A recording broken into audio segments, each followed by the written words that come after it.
میں نے سب کی سنی اور کل جب وہ سبوخ سید صاحب والا ہم نے آرٹیکل پڑھا اور اس کے اوپر بات چیت ہوئی، ایک تو یہ تھا کہ آج ان کا میسج آیا تھا کہ وہ باقی ساری چیزیں ٹھیک ہیں، جیسا بھی ہوا ہے بہت اچھا ہو گیا، لیکن میں ان کا نام سین کے اوپر پیش کے ساتھ پڑھتا رہا ہوں مسلسل،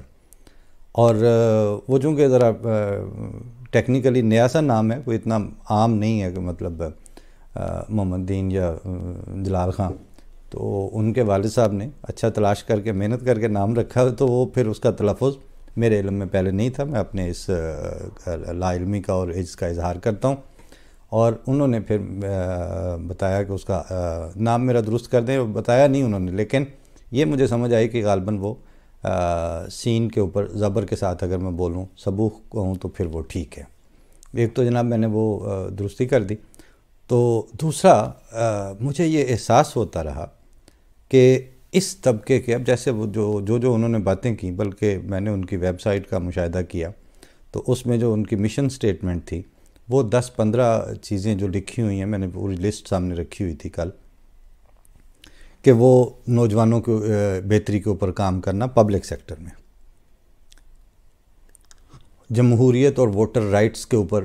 پبلک کو ایجوکیٹ کرنا، پھر تعلیم، صحت سے اور پبلک ہیلتھ کے مختلف انیشیٹوز، ان کے اوپر میڈیاٹائز کر کے لوگوں کو اس کا شعور اجاگر کرنا، پھر صاف پانی، صاف فضا، اچھا ماحول، ایون اچھی یہ جو صاف ستھری زبان ہے یہ بھی ماحولیاتی، گندی زبان بھی آپ کی ماحولیاتی آلودگی کا باعث بنتی ہے، تو یہ اس میں ساری یہ تفاصیل تھیں، اور یہ کہ آپ لکھنا چاہیں تو آپ سارے لوگ اس پہ لکھیں اور پارٹیسپیٹ کریں، اور ایک مکالمے کی فضا کا قیام، یہ بہت بڑی ضرورت تھی، کیونکہ یہ حق کسی ایک طبقے کو دیا نہیں جا سکتا۔ آج آپ کے پروگرام سے کی بات شروع کرنے سے پہلے اطلاع ملی کہ وہاں اسلام آباد میں ایک ماڈل کالج ہے وہاں کا، F10 کا یا F11 کا، اسی علاقے کا، تو وہاں پر ایک بچے کو، جس کو دینیات کا استاد پڑھا رہا تھا، اس نے حضرت عمر پہ کوئی بات کر رہا ہوگا، ظاہر ہے وہ بھی تھوڑا سا اس میں حد اعتدال سے آگے نکلتے ہیں، کیونکہ ان کو بات کرتے ہوئے ان کے ذہن میں شیعہ ہوتے ہیں، وہ خلفائے راشدین کے جب محبت اور ان کے مقام اور مرتبوں کا اظہار کرتے ہیں تو ٹارگٹ کر کے کرتے ہیں شیعوں کو، یہ ہے بدنیتی ان کے بھی ہوتی ہے۔ تو وہ ایک بچہ جو اسٹوڈنٹ تھا، اس نے اس کے عقائد کو جب بالکل بنایا جا رہا ہوگا نشانہ، تو وہ بول پڑا،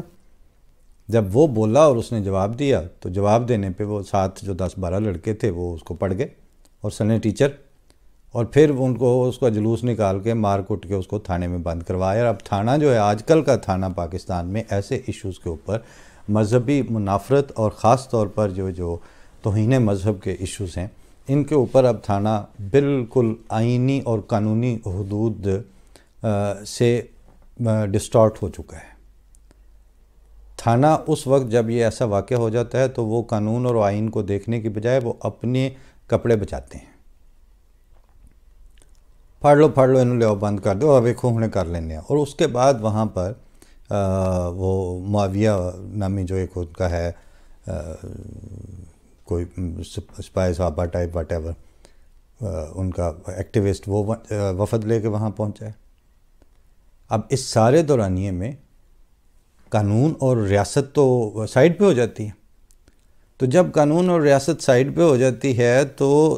تھانے جن کے ہاتھ میں گن بھی دی ہوئی ہے، جن کو ریٹ بھی موجود ہے، جن کا ایک پرٹیکولر ایریا میں قانون کی عملداری قیام کرنا ان کے شعبے کی ذمہ داری ہے، جب وہ بالفعل ہاتھ کھڑے کر دیتے ہیں ایسے واقعے کی صورت میں، تو اس میں آپ رائٹرز اور اچھی شرفاء جو ہیں، ان میں سے اگر نیا دور کا کوئی اینکر یا کوئی رائٹر یا کوئی پاک ٹی ہاؤس کا کوئی لڑکا جو ہے، وہ جس نے تازہ لکھنا شروع کیا ہے، وہ اگر ہاتھ کھڑے کر کے کہتا ہے میں احمدی نہیں ہوں، تو اس کی بات سمجھ میں آتی ہے، لیکن اب بات بہت دور تک گئی ہے۔ بات اتنی دور گئی ہے کہ اب کالجوں میں لڑکوں کو کٹ پڑا کرے گی اس بات پر، اور وہ وہیں سے اٹھا کے وہ تھانے دے دیے جائے کریں گے۔ مسلط کیا ہوا ہے آپ کے اوپر؟ مسلط آپ کے اوپر ملائیت ہوئی ہے، اور ہم پہ جو چیز آپ کی ایک جو جنرل مخالفت تھی وہ اپنی جگہ پر، لیکن آج تک احمدیوں پہ کبھی یہ الزام تو نہیں آپ لوگوں نے لگایا کہ جی انہوں نے نمازیں بدل دی ہیں، یہ 4 پڑھنی شروع کر دی ہیں، یہ 6 پڑھتے ہیں آج کل، انہوں نے فرض نماز کی رکھتے ہیں زیادہ یہ کام کر لی ہیں، یا انہوں نے حج کے مناسک میں تبدیلیاں کر لی ہیں، یا انہوں نے روزے کے جو فارمیٹ ہے وہ سارا تبدیل کر دی ہے۔ کبھی اس طرح کی بات نہیں ہوئی، کیونکہ آپ جانتے ہیں کہ ان سارے اسلام کے جو ارکان اور ایمان کے ارکان، ان میں 100% احمدیوں کا تعامل وہی ہے جو حضرت صلی اللہ علیہ وسلم کے تواتر کی سنت کے ساتھ چلتا آ رہا ہے۔ آپ نے اس میں سے ایک چیز گھڑی ہے جس کی سپورٹ پہ آپ کے پاس نہ قرآنک ماخذ، نہ شریعت کے دوسرے روایات کے اور احادیث کے، اور نہ ہی ائمہ کی بحث، ان چیزوں کو آپ اس کی سپورٹ میں پٹ اپ نہیں کر سکتے۔ آپ کو صرف ختم نبوت، نبی موقع نبی نہیں آ سکتا، نبی نہیں آ سکتا، ہون جڑا آیا اس کو یہ ہے، حضرت صلی اللہ علیہ وسلم نے فرمایا لا نبی آبادی۔ آپ یہ باتیں، آپ کو کوئی پوچھنے والا نہیں ہے، اور آپ کے اندر ذاتی طور پر یہ شعور نہیں ہے کہ بھائی آپ نے کوئی عقیدہ جزو لا ینفک قرار دے کے اس کو ناگزیر چیز کے طور پر اگر معاشرے میں اسٹیبلش کرنا ہے، بلکہ آپ تو اس طرح اسٹیبلش کر رہے ہیں جیسے وہ 5ویں کے ساتھ 6واں رکن ہے اسلام کا۔ تو آپ سے بھی تو پوچھا جائے کہ لیا کہاں سے ہے آپ نے اس کو؟